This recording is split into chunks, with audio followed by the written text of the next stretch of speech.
Know what's worse, the screams that ended a few weeks ago, or the silence that has fallen since then. Before, I felt everything should be done to help others. Now, in my self-reflection, I don't know anymore. It was like any other day in the city, sunny, crowded, and busy. I was walking to work at a large national bank where I recently began an internship. I remember the day well because besides the obvious fact that the world ended on this day, I had finally convinced myself to talk to the cute secretary off across the hall from me. Things just seemed to be going my way that day. I walked into work every day, and the flow of traffic was straight my way. That's when the alarm sounded. There was a mass panic as is expected. I watched as thousands of people ran in hysteria, all going absolutely nowhere. Some of the people ran for the subway, anything deep in the ground. There's only so many places to go, and as I stated before, people weren't getting very far. The only option I really had was to follow all those going into the subways. There were some military personnel in the corridor, instructing us down the tunnel, wearing full military gas suits, like they were equipped for some sort of bio-air attack. You couldn't see their faces at all, and they looked ominous. Some people were crying and the children were screaming as their parents dragged them to the ever-darkening tunnel. It must have been a few hours that I walked in the darkness, with crowds of people before military personnel dressed in similar attire. As described before, signaled us to turn left into a behemoth of a vault. The characters N77R2D8080F were written across some of the steelwork. I was lucky enough to have gotten in because I heard gunshots after walking through the metal frames. The large bronze-looking doors were shut behind us. More screams could be heard outside and more gunshots. Things got quiet outside after a few minutes. The explosion began around 15 minutes later. The sound was deafening, and the ground shook like the gods themselves were trying to kill us. The children continued screaming through it all, and it continued long after. The thing that disturbed me the most was the lack of noise outside. Things remained quiet in the vault for the next days. People talked about what it was that might have happened on the outside. The general consensus was that a nuclear explosion had detonated on the obviously overwhelmed that a nuclear explosion had detonated on the surface. It was a miracle that we were all still all alive, to be honest. There was a small cafeteria, of course, but it was obviously overwhelmed by the amount of refugees here. The food rations were very small, and were fairly small.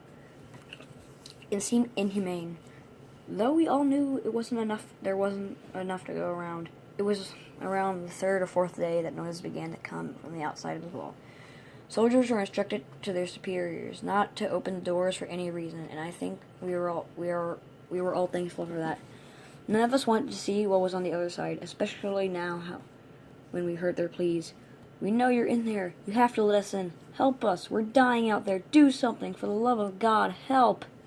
Their cries went on for around 3 hours before gunshots sounded on the other side of the door. I don't want to know who those shots came from, but we're all glad for the quiet. After a week, more of the voices were coming back. They seemed cursed and threatened us all on the inside. They went on to say that they eat our flesh and suck the marrow from our bones like a straw. I tried to not let it get to me, but it wasn't working. The voices followed me into my dreams and caused me horrible nightmares. I dreamt I was on the outside in the probably level city, being chased by subhumans trying to eat me. I know there's dreams, but who knows if that's too far off from reality. Recently, the leaders of the vault had all agreed that a ration would be halved.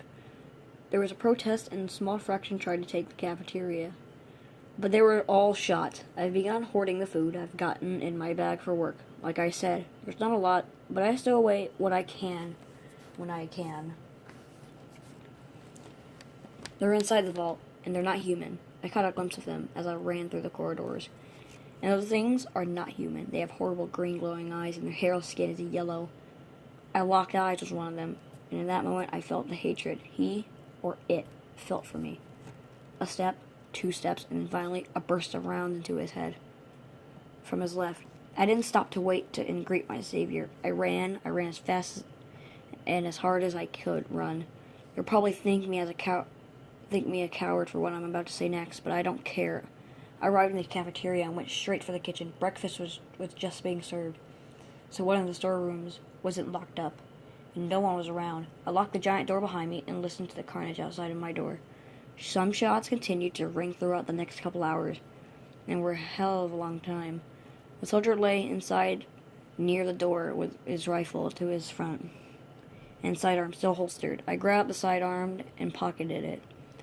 I have been in this room for longer than I can keep track. By the amount of cans stacked against the wall, I can only guess a month. The corpse in the room began to rot a long time ago. The stench horrendous. It fills my nostrils day and night. The worst of it is they know I'm here. They know I've locked myself in this room, and they keep telling me I'm going to die here. I'm going to die in this room. This is the place. They whisper to me in my sleep. And I will peel my eyelids off of my head and rip my fingers off one by one. I spend the days curled up in the corner watching the man rot, wishing they would all end. I've thought to myself many times that I could just shoot myself in the temple, and then this nightmare would go away. The food is dwindling, and the idea is more and more tempting. Those hollow things call my name in my loneliness. I told them who I was. They tell me to open the door, and it'll all be over. Those hollow, unhuman things tell me to end it. End the torture on my own terms. And they got one thing right. Tomorrow, when I wake up, I'm ending it on my own terms.